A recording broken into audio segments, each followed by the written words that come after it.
Welcome to Gloria Meets. He was Chief Whip under Boris Johnson's premiership. It's Mark Spencer. You write Boris Johnson off at your peril. He is a hugely talented politician. The man who wants you to put him in charge of our justice system, Labour's Steve Reid. I was frozen stiff because there was a knife on my throat. And afterwards, I got home, I looked in the mirror, there was a nick where the knife had been. And she was elected in 2019. Conservative MP Virginia Crosby. I have surgeries. I do face-to-face surgeries where I wear a stab jacket, obviously following the murder of David Amess. All that after your news.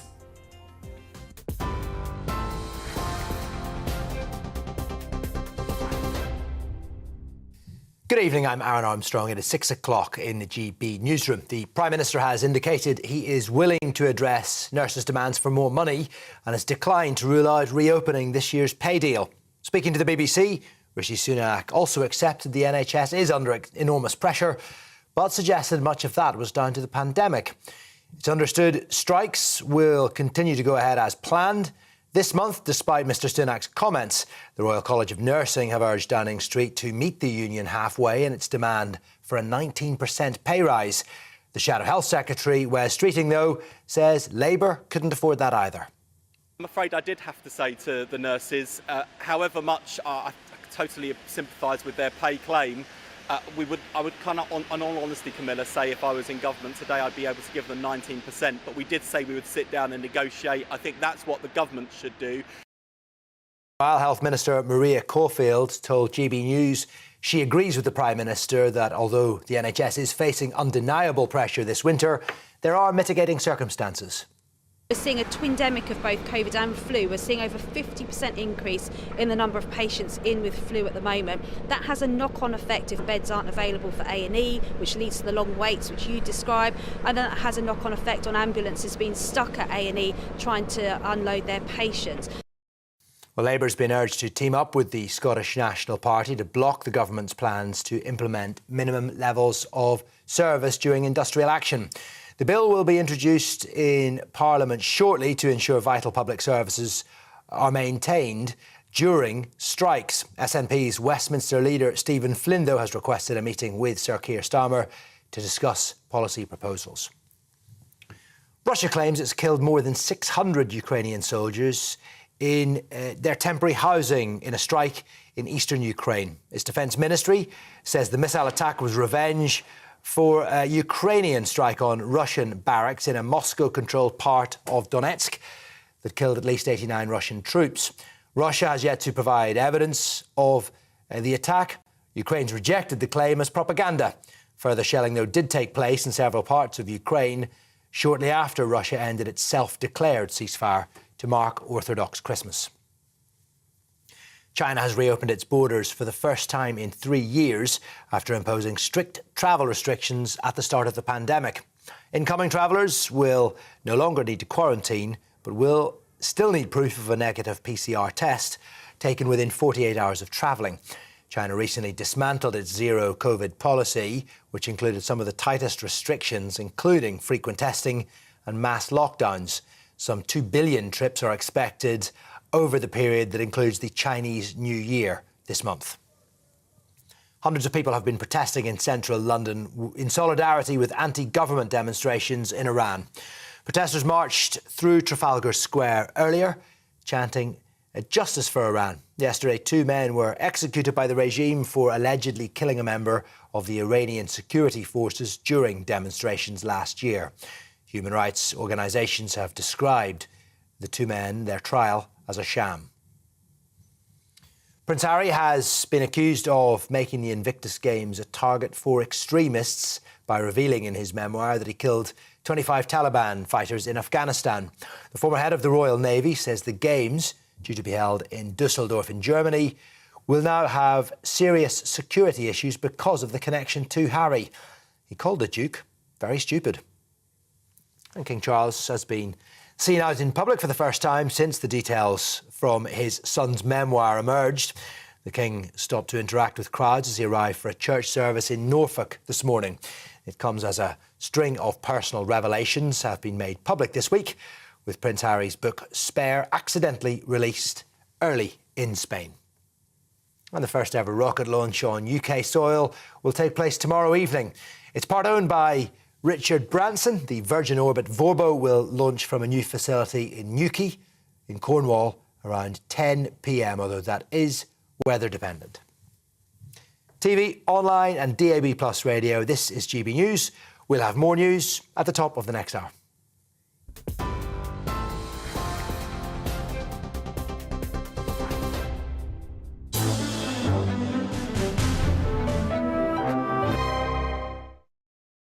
Mark Spencer, the Conservative MP for Sherwood, you're now a minister in the Department of Fisheries and Food and Agriculture. I want to start this interview by talking to you about your time as Chief Whip under Boris Johnson. It was a turbulent time. When MPs are rebelling or they're angry about gatherings in Number 10, what is the personal toll that that takes on an individual who is in the Chief Whip's role? Yeah, so I think clearly not as much as there is pressure on the Prime Minister, but I suppose I look back at that time and reflect.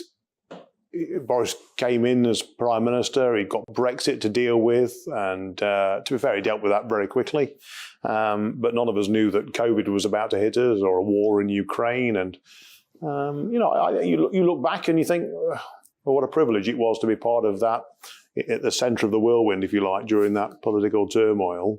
Huge global challenges facing the country, and I'm quite proud to have been part of that government dealing with those huge challenges.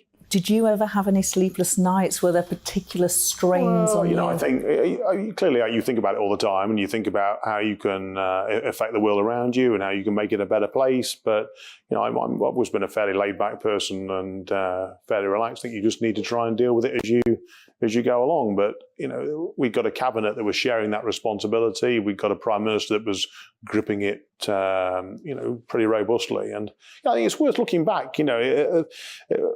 People criticised Boris, particularly around what happened over COVID, but no one ever went without a ventilator in this country. You look at other countries in Europe, the Italians, the Germans, the Spanish were really struggling to get ventilator capacity. That never happened in the UK. We were the very first to roll out the vaccine. That was all due to Boris driving this thing right from the centre. And actually, Boris Johnson nearly was put on a ventilator. That must have been such an anxious time. That genuinely was quite a moment. I can remember Mark Sedwell ringing to say that's the head of the civil service ringing and to say there'll be a cabinet call in 15 minutes. It's important that you're on that call. And he said, I need to tell you that the Prime Minister has been taken into intensive care. And suddenly it sort of hits you that, wow, this is serious. And Dom Raab, to his credit, stepped up and held the fort while Boris was recovering. But thank goodness he got through it. And talk us through the process of when members of Parliament, your own side, the people that you're in charge of ensuring the vote the right way, when there is a problem and you think, I am not going to get this vote through, or this rebellion is too big, what point do you tell the Prime Minister that? Yeah, so it's a slow boil process, if you like. So you rewind. I need to know, as Chief Whip, as Government Chief Whip, I need to know what makes my colleagues tick, what stimulates them, what they want to achieve, and you achieve that by getting to know them personally. Because obviously, I want to get them re-elected. I want them to win the next general election. I need to know what their priorities are, so that when a new policy comes forward from an individual department, I will know those individuals that I think may have a challenge with this or will have a view on it.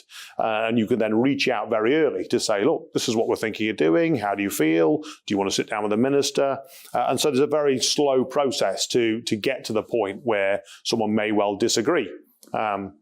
And even at that point, you can then do quite a lot to try and placate them, accommodate them, and make it work. And of course, that's a lot easier if you've got an 80-seat majority like Boris achieved, because you can then say to that individual, maybe you'd like to go and work in your constituency on that day, rather than put yourself in the awkward position where you don't want to support this policy. And for future generations or historians, when you look back on your role as Chief Whip, is there anything you regret about how you performed that role, or anything that could have been done differently? Yeah, I mean, I think you can always reflect on what you could have done or should have done, but I think, on the whole, when you look back at what that administration achieved in delivering the vaccine, in getting Brexit done, in dealing with the challenges that we faced as a nation, the millions and millions of pounds that they poured in, we have into the NHS, I think actually you can look back with a degree of pride at what the government was able to achieve.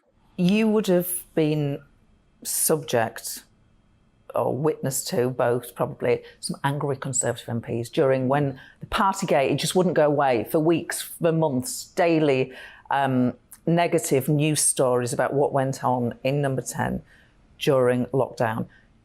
Do MPs take that out on the Chief Whip when they're angry? So, I mean, I think that's one of the roles of the Chief Whip and the Whip's office, to absorb that, to make sure that they understand what is driving colleagues and what keeps them awake at night, and what their concerns are. That is one of the fundamental roles of the Whip's office, to absorb that information, to then communicate that to Downing Street.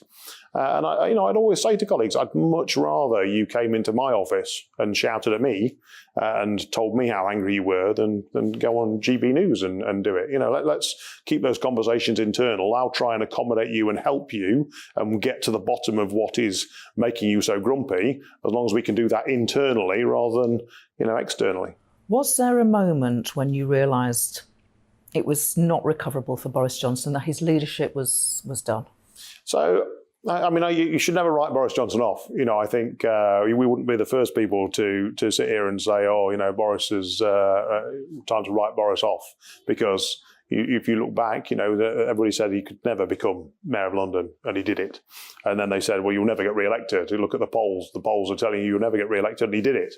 You'll never solve Brexit, Boris. It's the Theresa May government was completely paralysed. There's nothing you can do, Boris, to solve this problem, and he did it. And I think you write Boris Johnson off at your peril. He is a hugely, hugely talented politician. Was it a mistake to get rid of Boris Johnson? Well, I think clearly that was a decision that he made to go. I think now we've got Rishi in as Prime Minister. I think Rishi is the man for the moment. He clearly is a very credible, bright, driven individual who's fizzing with policy ideas. I think Rishi is the man of this moment. That doesn't mean to say that Boris has not got a big role in politics, in UK politics in the future. So you think that we could still see Boris Johnson at some point in the future in a leading role in British politics? Well, so what I would say to you is that he is a man of huge talent, that my constituents love and respect him, that as a party we'd be very foolish to not make the most of those talents that clearly he has as an individual. Sleaze, sexism and bullying, they exist in society, they exist in Parliament too. What needs to change? So I think we've made some changes, actually. We have made some progress in the right direction. What is absolutely fundamental is that those who are victims have got the confidence to come forward, that they feel as though if they make an allegation, that allegation will be taken seriously, will be investigated properly, and they've got the confidence to come forward. We've made a few changes in that direction. So, for example, now it is possible to make an anonymous complaint. That will be logged. How do you do that? Through the independent body? That's right, through the independent. And there are little cards everywhere all over Parliament which people can pick up in the toilets, in the tea room, in the library, where people can go and make those contacts. So if, for example, someone comes forward and says, look, I don't want to make a formal complaint, but MP A, I think acted inappropriately, and I just want to log that. I don't feel I've got enough for a formal complaint. And then somebody else comes forward about the same MP, and then somebody else. It's then possible for that authority to go back to those three individuals and go, look, you need to know that you're not on your own here, that someone else has made a similar allegation, and that demonstrates a pattern of behaviour which you might want to consider now making a formal complaint so it can be investigated properly. Now, you've got to do that as delicately as possible, of course, because we're dealing with people's reputations and you don't want people to make false allegations, but victims absolutely have to feel confident that they'll be taken seriously if they make an allegation. Can you recall a time when you were Chief Whip that you had to deal with a wrong-un, perhaps like a criminally wrong one? So I mean, I've had both extremes actually, where there was a very, very serious criminal allegation, well, two, one of which clearly they were guilty and were sent to prison, and the other one where the person who'd had the allegation made against them was found to be completely innocent.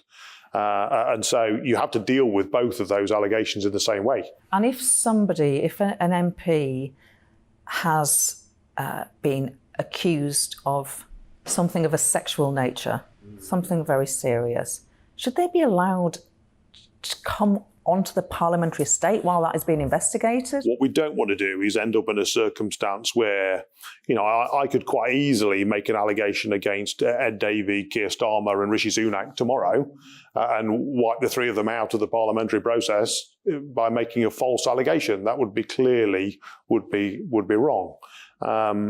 But it is very difficult because you're not dealing with employees. MPs are not employees. They are advocates. They are representatives of their constituents.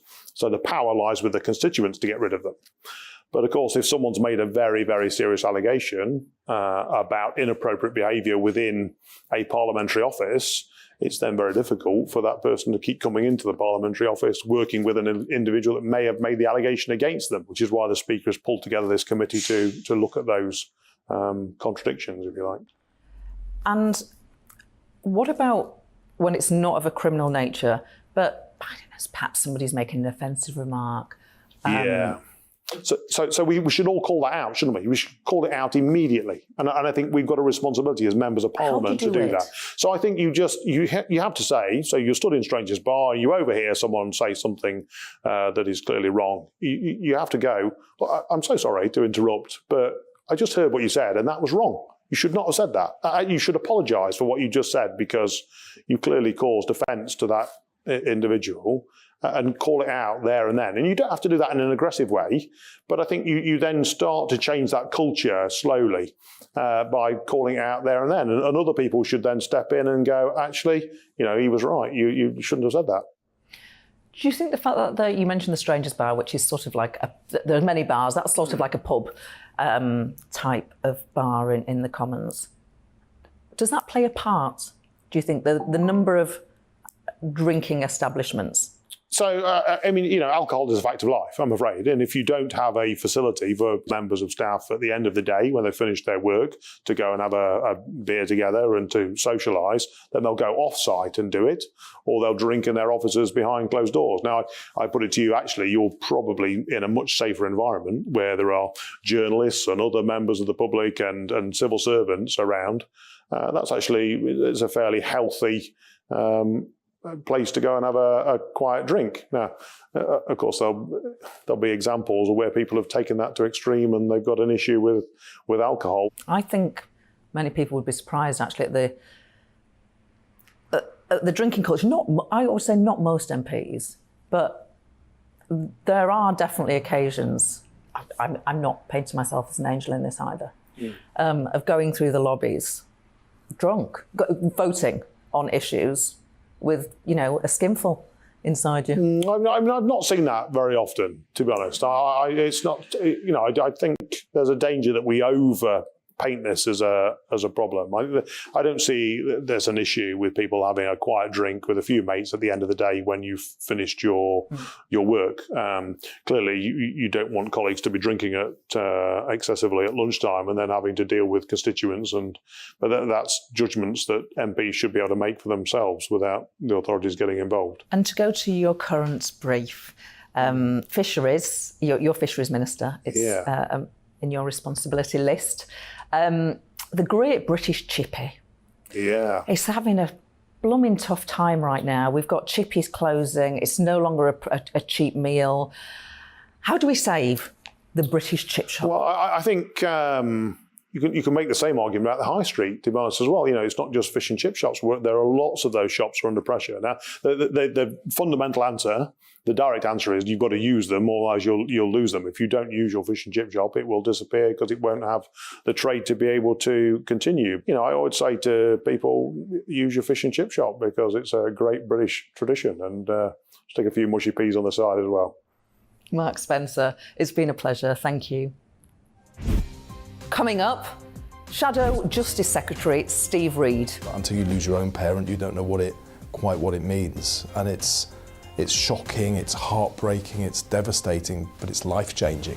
Conservative MP Virginia Crosby. I was in a car that rolled, I nearly died, and I really smashed up my face. Looking ahead to this evening's weather, and the UK is looking to have a mix of clear spells and showers with breezy conditions. Here are the details. A fair number of showers are likely to sweep in across the southwest of England in brisk and gusty winds. As a result, clear spells will be short-lived. Most of the showers across the southeast should die out, so many areas here will go into the evening drier, with clear periods developing. A showery setup is expected across much of Wales, although the heaviest and most widespread of the showers are likely in the west. The occasional shower might make inroads into parts of the West Midlands thanks to the southwesterly breeze, although for many it will be a dry start to the night with broken cloud cover. It will be a similar situation across northeastern England, where showers are possible over the Pennines, whilst further east towards the coast it looks dry and fairly clear. Scotland will see a large contrast from west to east, with showers in the west and clearer spells towards Edinburgh and other eastern parts. Across Northern Ireland, it will be a changeable picture. There'll be some clear weather at times, especially in the east, but with some showers moving in from the west. Overnight, we'll hold on to clear spells and blustery showers, although most of the showers are likely in the west. And that is how the weather is shaping up into tomorrow morning. He's the king of breakfast TV, and he's back and returning to his throne. This is Breakfast on GB News with Eamon Holmes and Isabel Webster. Good morning. Oh, it's my favourite. Oh, right. Set your alarms. Eamon Holmes back on GB News Breakfast on the 9th of January at 6 a.m.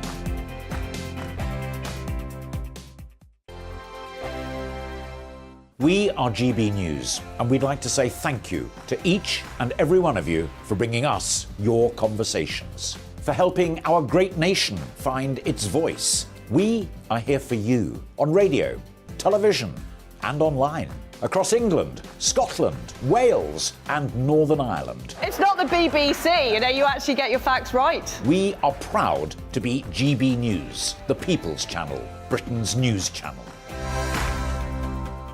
Monday to Thursday, 9 p.m. till 11 p.m. Join me, Dan Wootton. I'll bring you the sharpest takes and hottest debates. Do you not believe in prison? I don't believe in prisons. I'm completely stunned. I guarantee you there'll be no spin, no bias, no censorship. I actually was personally quite offended by it. And no reason to go to bed. So I guess I've always been quite woke. That's Dan Wootton tonight on TV, radio and online. Monday to Thursday from 9 p.m. till 11 p.m. on GB News. The People's Channel, Britain's news channel. Hello there, it's Eamon Holmes here from Breakfast on GB News. We're not just on your television and your screens, you know. We're on DAB plus digital radio, so you can listen to your favourite shows on the move. If you've not yet listened to GB News Radio, it's very simple. We're on your radio player and tune-in apps, on your smart speaker, phone or tablet, or online at gbnews.uk. Take us with you wherever you go. GB News Radio. You never have to miss a moment of the People's Channel. Join me every Sunday at 6 p.m. for Gloria Meets. In exclusive interviews, I'll be finding out who our politicians really are and what they really think. It's something that you would never want anyone to suffer. I didn't know what channels there were. I didn't think I'd be believed. I must have weighed about 7 stone and I'm 5'8". My instincts was to sort of cover this up. I mean, clearly that was a mistake. Join me every Sunday at 6 p.m. on GB News, the People's Channel, Britain's news channel.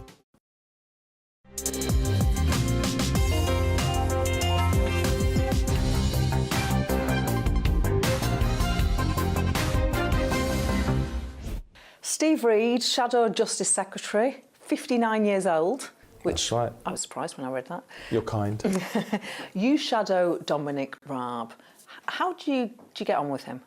On a personal level, of course, we get on. That's the way it is in Parliament generally.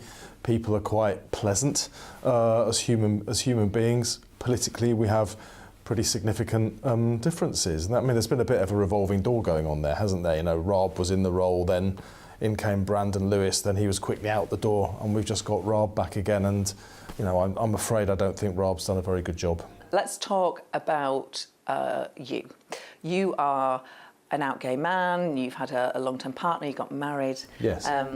In the summer. Now, the sort of gay man thing today is a totally so what question. That's right. But tell me about when you came out and what the atmosphere and environment was like. You're then. right. I mean, the changes I've seen over my lifetime are quite extraordinary, really, because today, as you say, no one really is bothered, and that's how it should be. I should be judged on how I do my job, not who I am. And I believe that's the case for everyone else as well. But when I came out, that was in the 80s and the 90s, How old were you? I was in my 20s, I would say mid-20s about then.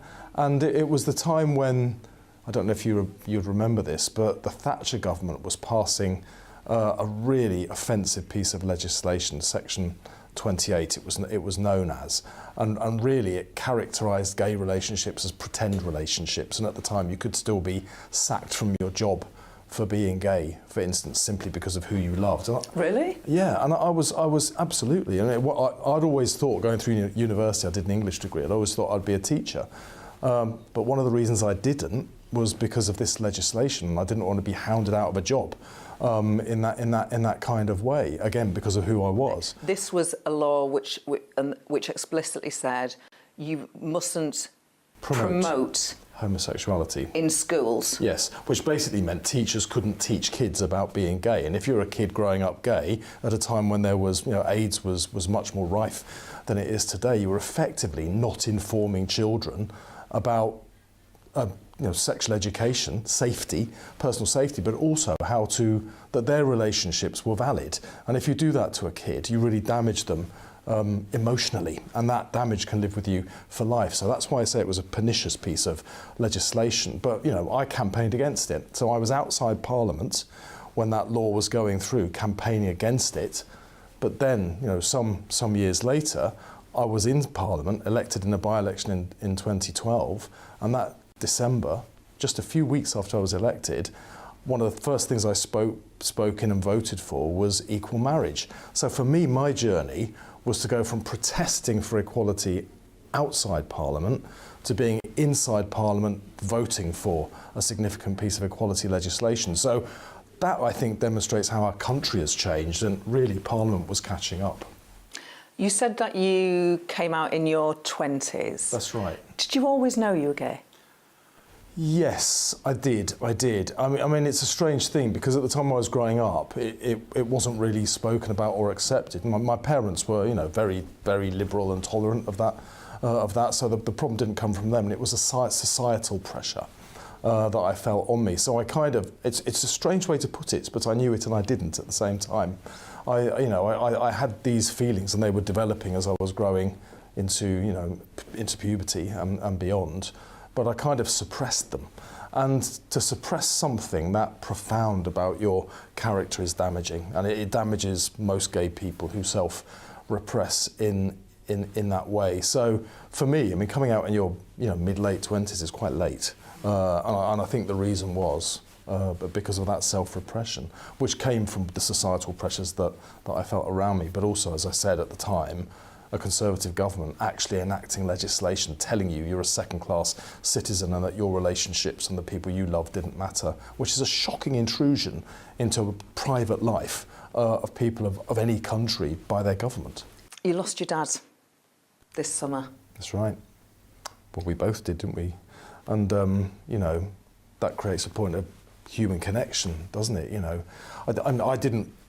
I always feel sympathy for people when they lose their parents, but until you lose your own parent, you don't know quite what it means. And it's shocking, it's heartbreaking, it's devastating, but it's life-changing as well. And, aside from the deep and profound sorrow you feel from the loss of someone who you love and has always been there, it reminds you that time is short. We don't have an infinite time on this earth. Who have you relied on to get through the grief? Have you had any counselling? Have you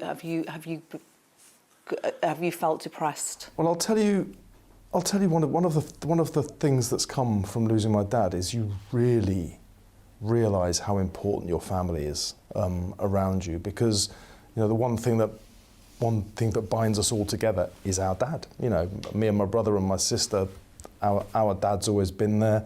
My mum as well. Now she's on her own in her 80s as well. But we've got all of our nephews. Don't have any nieces, unfortunately.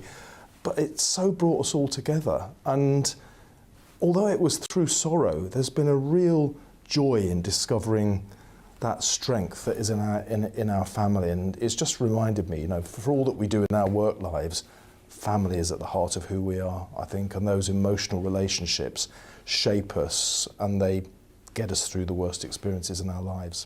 More from Steve Reed after this. Barely 1 in 100 reported rapes ever results in a conviction. I mean, that's effectively decriminalising rape. I'm Camilla Tominey. Join me on GB News on Sunday mornings for a politics show with personality on TV, radio and online. GB News, the People's Channel, Britain's news channel. Monday to Thursday nights on GB News. At 6, it's Dubes & Co. 7 o'clock, Farage. At 8, join Mark Stein. And at 9, Dan Wootton Tonight, followed by Headliners. On TV, radio and online. This is GB News. We are GB News, the People's Channel. Why not take us home with you by visiting the GB News shop at gbnews.store. You'll find all the official merchandise, a really good present actually for yourself, your friends or your family. We ship across the UK mainland at no extra cost. GB News, the People's Channel. Here on GB News Live, we'll be keeping you in the picture, finding out what's happening across the country and finding out why it matters to you. We'll have the facts fast with our team of reporters and specialist correspondents. Wherever it's happening, we'll be there from 12 noon on TV, radio and online. GB News, the People's Channel, Britain's news channel. Monday to Thursday on GB News, it's Bev Turner Today from 10 a.m. We're going to be here for you, our GB News family, to keep you up to date, but also make you smile. The guy went from puberty to adultery. And I can't wait to bring a few of my own opinions. I have no time for cultural totalitarianism. We'll engage in passionate, but always polite debate, with your thoughts and opinions at the centre of it all. Only on GB News, the People's Channel, Britain's news channel. Hi there, it's Stephen and Anne. At breakfast from 6 a.m, you'll always be caught up with everything you need to know, the latest headlines, opinions and debates. We'll bring you the good news and the bad, but most of all, we're here for you. Remember, send in your views and let us know what you would like us to talk about. That's because we're your news channel. And every morning at 6 a.m, it's breakfast on GB News.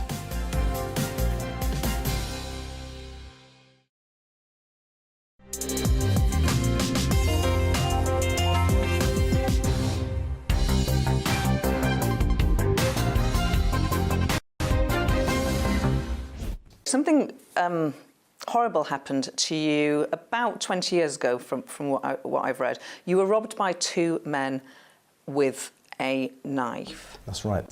Well, I was coming back from a barbecue down in Brixton, just walking back up to Clapham, if you know the area. So it was later on a summer's evening. I walked round the corner towards the house where I lived, and 2 guys jumped out from behind a wall just as I turned the corner.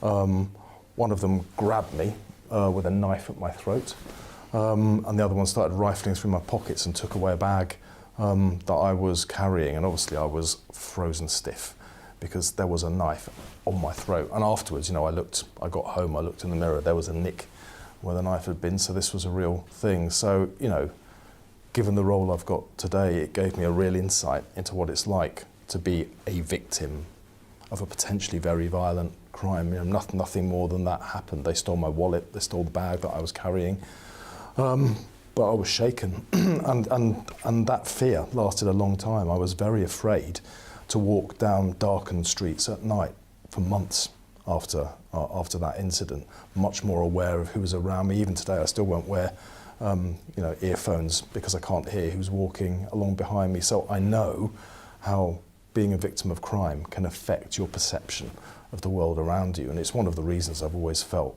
very strongly that we have to tackle crime, because it stops people going about, their legitimate business, leading their life freely in the way that they should do. It's incredibly intrusive.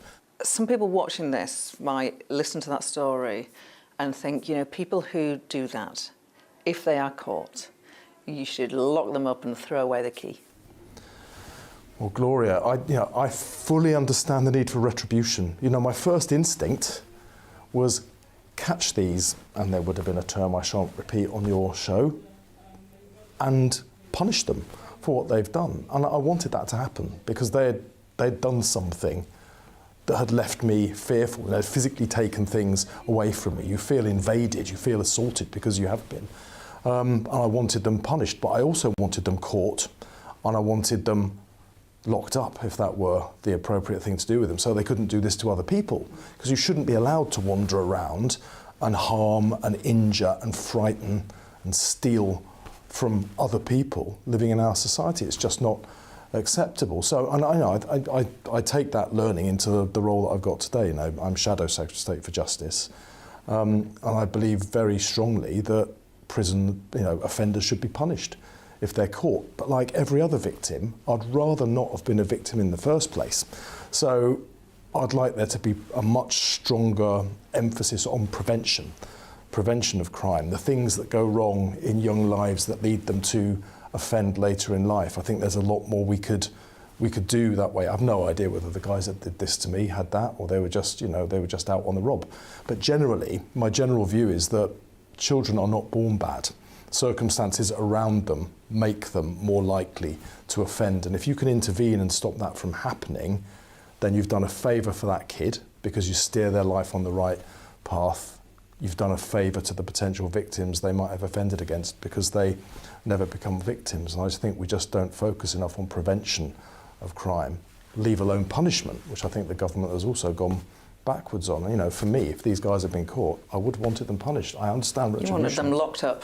Yeah. I want punishment, because and rehabilitation matters too, as part of them being in prison. If that was what would have happened to them, there should be rehabilitation so they don't offend again.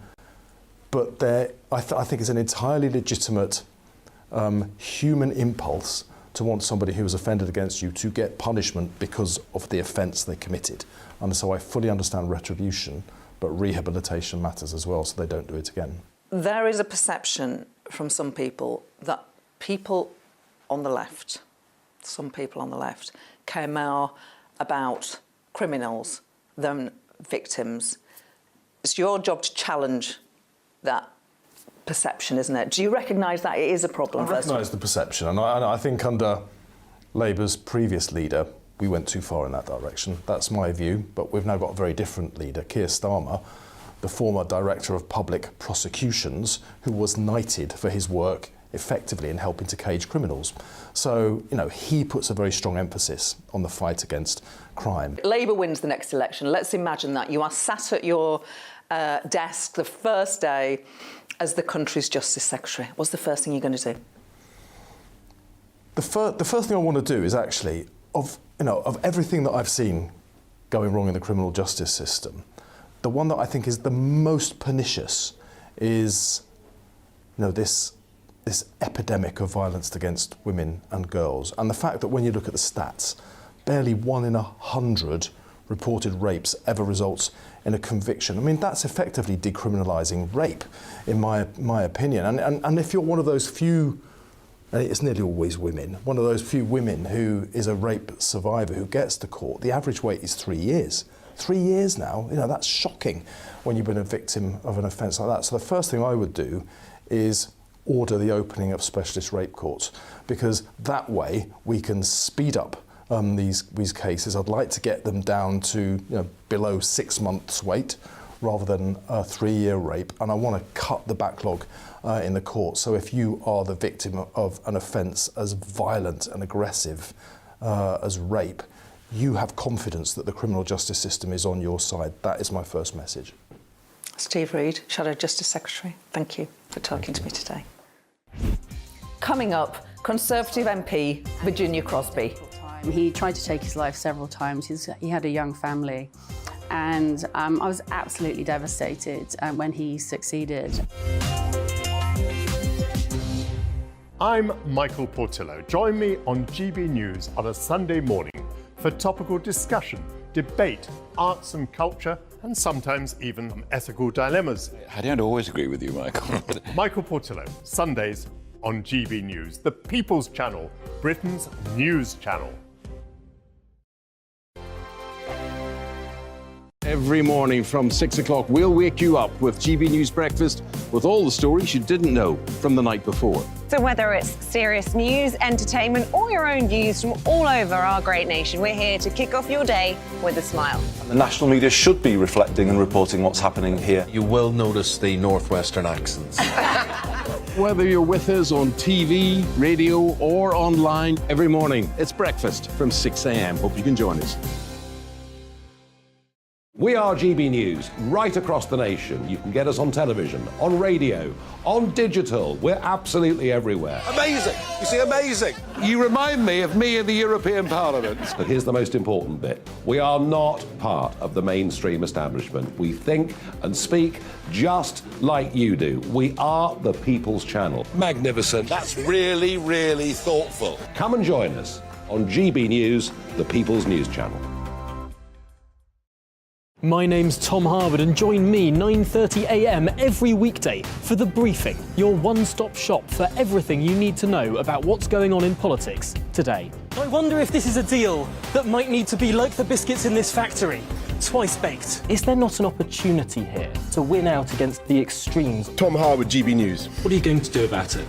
Things should have been done differently, and they certainly are being done differently. Don't miss it. The Briefing with me, Tom Harwood, 9:30 Monday to Friday on GB News. Join me, Nana Akue, Saturday and Sunday afternoons on GB News.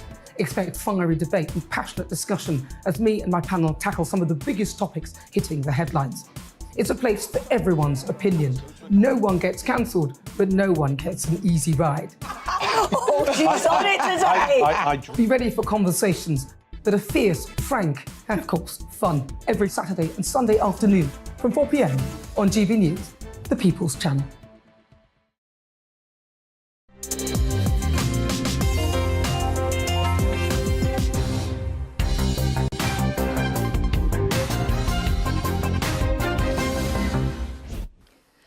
Virginia Crosby, you were elected as a Conservative MP in 2019. You've just turned 56. If somebody had said to your 16-year-old self, you're going to be a Conservative MP, what would you have said? I would have said absolutely. I would have been shocked if I'd be a Conservative Member of Parliament.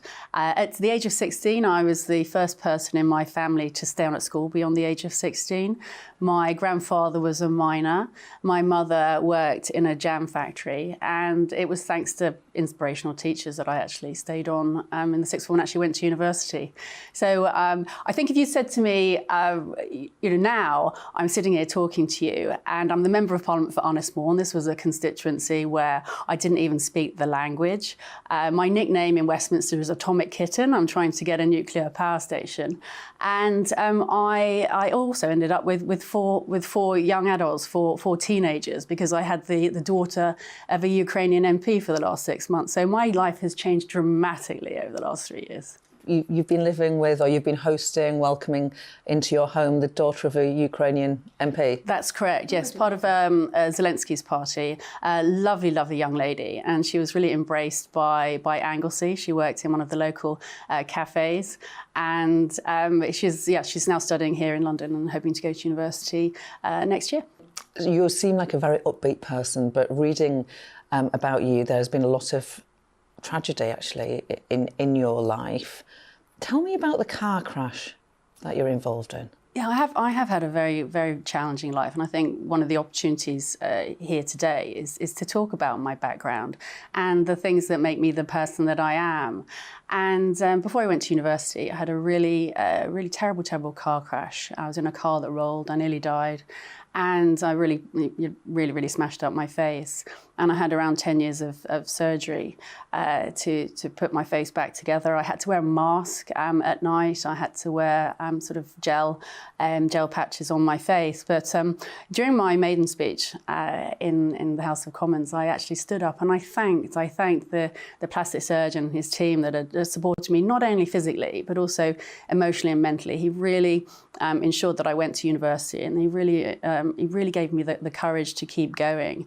And unbeknown to me, that amazing plastic surgeon, he and his wife, they have a cottage on Anglesey.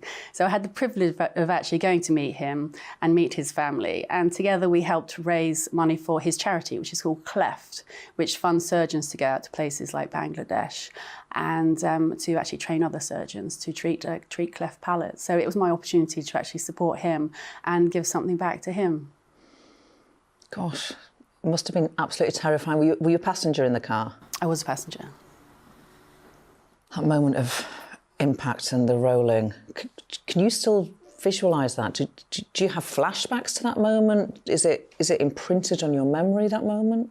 Yes, it makes you feel very very mortal. You understand what it's like to nearly use your life, and it really makes you embrace life so much more and really want to make a difference. And when I wake up every morning, I genuinely want to make tomorrow a better day for as many people as possible. And being the Member of Parliament for a place like Ynys that's been left behind for decades, it really gives me that opportunity. And I try and reach out to as many people as I can.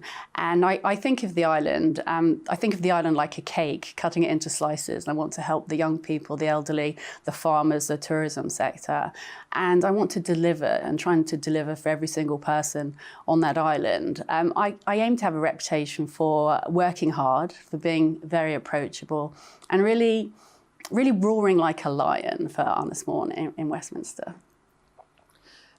If anybody who is watching has been through the sort of near-death experience that you went through and has rebuilt their lives and go on to achieve wonderful things in the way that you have done, do you have any words of advice for people who have had to have the sort of surgery that you went through to reconstruct your face?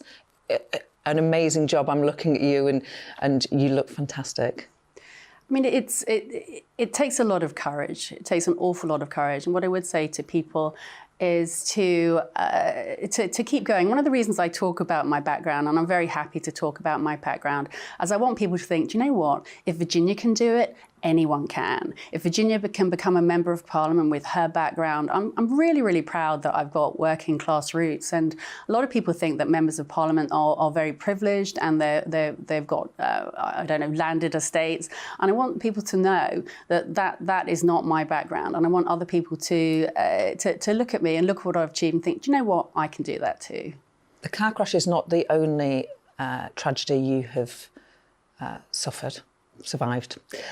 Your brother Simon took his own life in 2018 at the age of 52. It's very recent.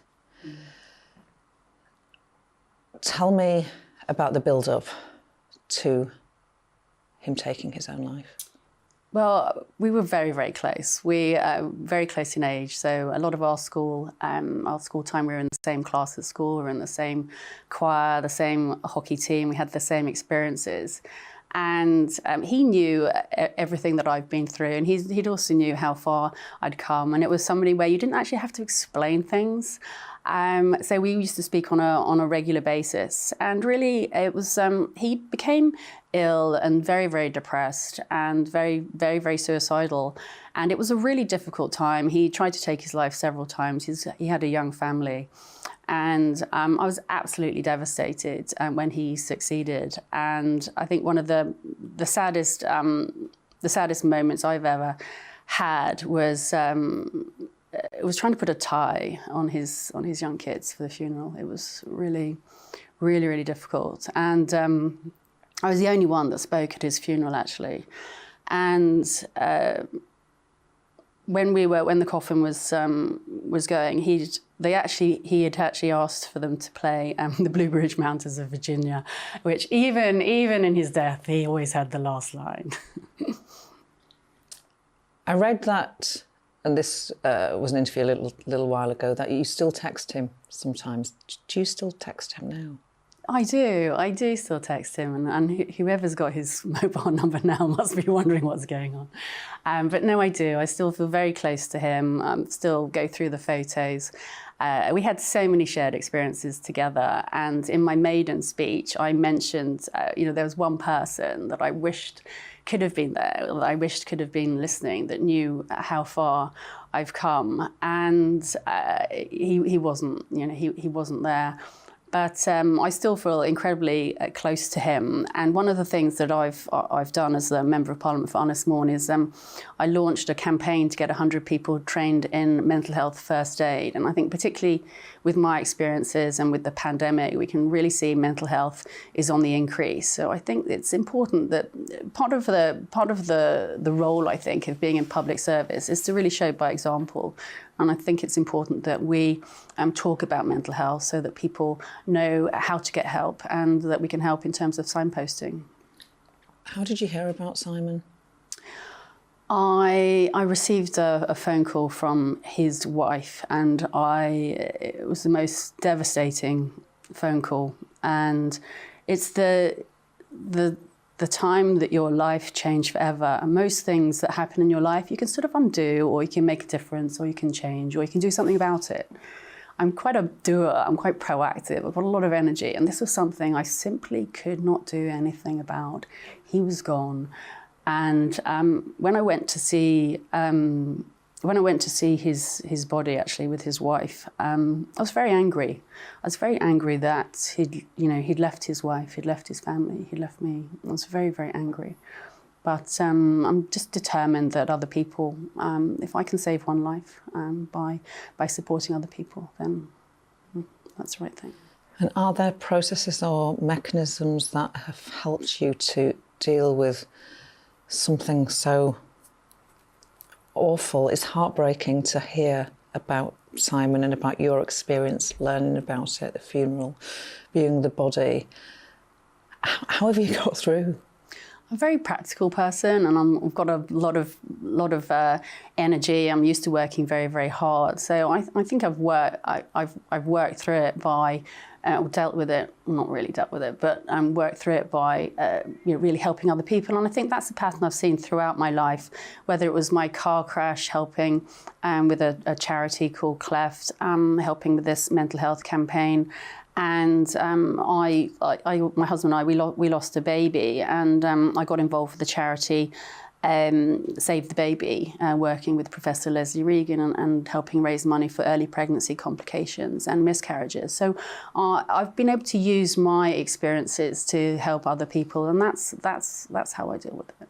And so you go into Parliament, the abuse that members of Parliament, particularly women, are subject to is well documented. You gave an interview early last year, so over a year ago, probably 19 months ago or so, and you said that you'd reported around 30 threats, abusive emails and social media posts to the police since being elected as an MP.